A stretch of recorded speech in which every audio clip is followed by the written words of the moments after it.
Air Force Base. 1967. U.S. Air Force Captain David Freehoff joins an elite group of pilots flying America's most sophisticated spy plane, the SR-71. I was an SR-71 pilot for 4.5 years. The aircraft, as far as performance went, it was an hour from coast to coast. It would warp your mind with that kind of performance.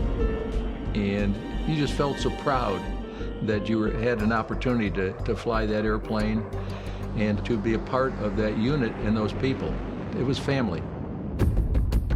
No one is surprised when the military assigns such an elite pilot to duties at America's most top-secret Air Force base. I worked at Area 51 for 6 years, from 1979 till 1985. You had to have a special clearance, a top-secret SBI, Special Background Investigation.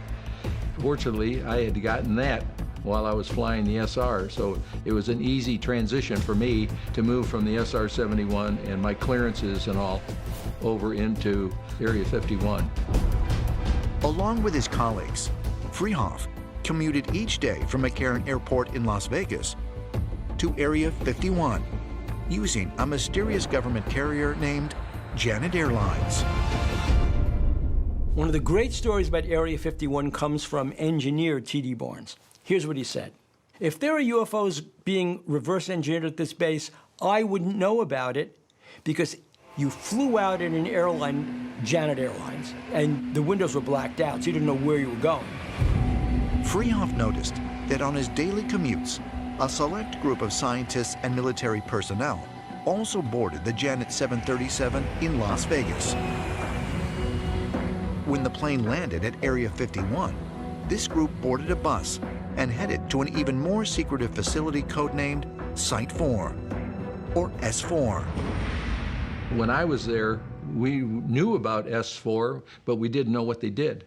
All we knew is there were certain people that got on the 737 in the morning, and we got to Area 51, they would take and go off in a different direction in a bus, and then we went on to the north, going up towards the hangars. Freehoff never knew exactly what was going on at Site 4 during his time at Area 51. But when he heard Bob Lazar's story years later, he found that Lazar's description of flying to Area 51 on a Janet 737 and traveling to S4 rang true in every detail. When I heard Bob Lazar describe getting on the 737 and fly to Area 51 and get off and go through the terminal and go to S4, and everything he talked about and the way he put it, he sounded totally believable to me. Critics contend that no actual eyewitnesses have ever come forward to confirm that Lazar worked at Area 51, much less at Site 4. But Freehoff claims otherwise. I know people that had worked for me that after I left there, they had seen Bob Lazar there, and they admitted that to me recently. I know that his critics piled on because obviously they did not want the word to come out that there were in fact UFOs in our possession, and that he was revealing a capability to perhaps our enemies that we in fact were alien technologies.